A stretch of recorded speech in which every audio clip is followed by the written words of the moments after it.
Hey, Pastor Steve Waldron. I hope you're having a great day or night in Jesus. We're taking a verse-by-verse journey through the book of Genesis. We're on lesson 97.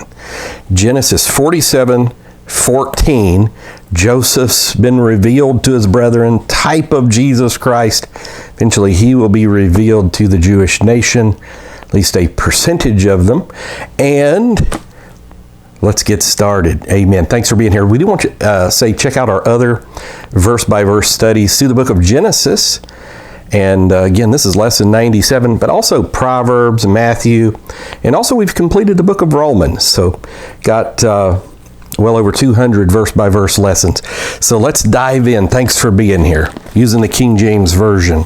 So, and Joseph gathered up all the money that was found in the land of Egypt, famine money. I've often wondered if, like, in the end time, like the Antichrist is not going to use this template to get up all the money, have famine, and then take all the money.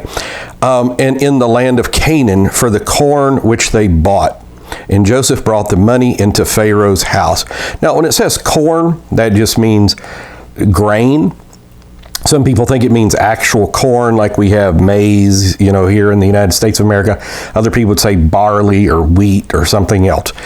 So, and that's a big debate there. So verse 15, and when money failed in the land of Egypt, guess what? Almost 4,000 years ago, they were having bankruptcies.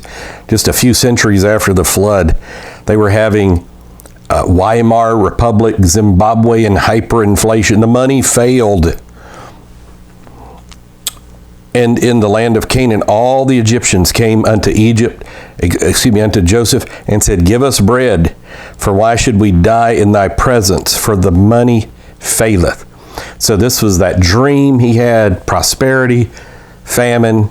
Pharaoh puts him up, and he navigated the years of plenty well, and now he's able to feed basically the world. And again, that's a debate. Does it mean the whole world, the whole circumference of the globe, or just the Mediterranean world, or even the ancient Near Eastern world? And Joseph said, give your cattle, for I will give you for your cattle if money fail. And so cattle, again, in this, it's not just cows. It would be any type of herd type animal, like sheep qualify, maybe oxen, on and on. And so verse 17, and they brought their cattle unto Joseph, and Joseph gave them bread in exchange for horses, and for the flocks, and for the cattle of the herds, and for the asses. And he fed them with bread for all their cattle for that year. So you can kind of see cattle as a generic term for all of this.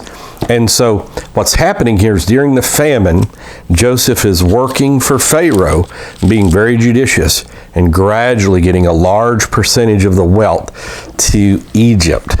And that plays a huge role in archaeology, Joseph in Egypt, a lot of things. Douglas Petrovich has a lot of great information on that. So let's go to 47 and 18. And again, thanks for being here. When that year was ended, they came unto him the second year, and said unto him, we will not hide it from my Lord. He was in a vizier or co-regent position, Joseph was, how that our money is spent. My Lord also has our herds of cattle. There is not aught left in the sight of my Lord, but our bodies and our lands. Okay, how are we going to eat? Survival. They say that's the strongest impulse in human nature, is the law of survival. So wherefore shall we die before thine eyes, both we and our land? Buy us and our land for bread, and we and our land will be servants unto Pharaoh. And so we see how it's getting into governmental control, and this may actually be the time when Pharaoh began to be considered divinized as well over the course of time. And give us seed, that we may live and not die, that the land be not desolate. So we not only need food, we need seed to plant as well, because the Nile River would flood, and the silt on either side of the Nile River, about a mile on either side, was very fertile.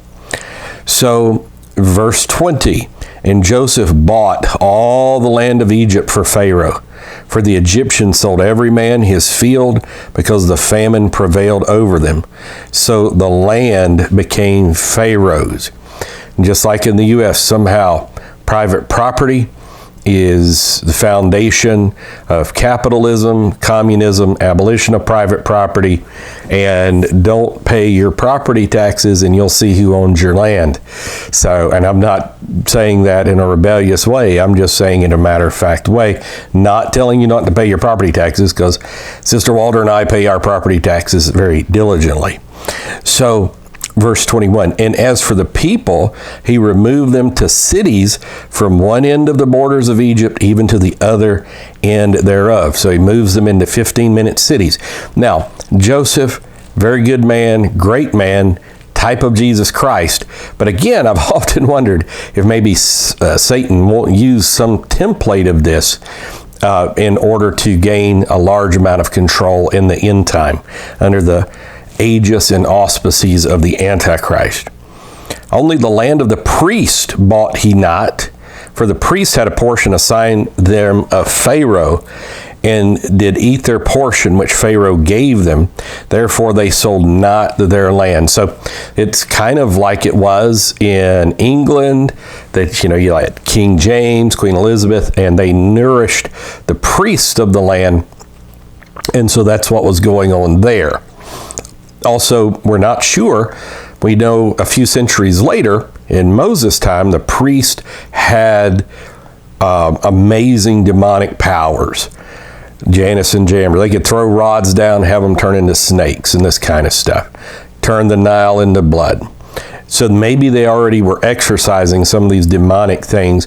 And some people say, like some secret societies, like certain aspects or higher degrees of Freemasonry, that's one of the things they purport to keep. I was reading some stuff by Albert Pike not long ago, and it was weird stuff, man, about a lady, it's in the 1880s, ascending up in front of a group of people and I think in the dead body kind of position, pose, and prophesying for 10 minutes. It was weird stuff. Just live for Jesus. Greater is he that's in us than he that's in the world. Amen. And so, verse 23, then Joseph said unto the people, behold, I have bought you, notice this day, and your land for Pharaoh. Lo, here is seed for you, and you shall sow the land.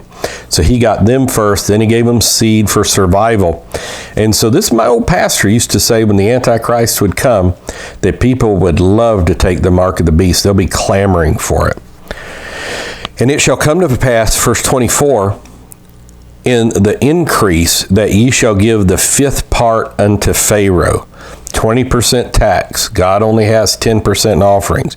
And 4 parts shall be your own, for seed for the field, and for your food, and for them of your households, and for food for your little ones. And they said, thou hast saved our lives. So they give a 20% tax. They've lost everything, and they're happy about it. So famine is how you make people comply. Despots, tyrants throughout centuries, Stalin and many others, maybe Mugabe, have shown this. And that has saved our lives. Let us find grace in the sight of my Lord. Notice the reverence they have for him. And we will be Pharaoh's servants. And Joseph made it a law over the land of Egypt unto this day. Now that's an important phrase, verse 26.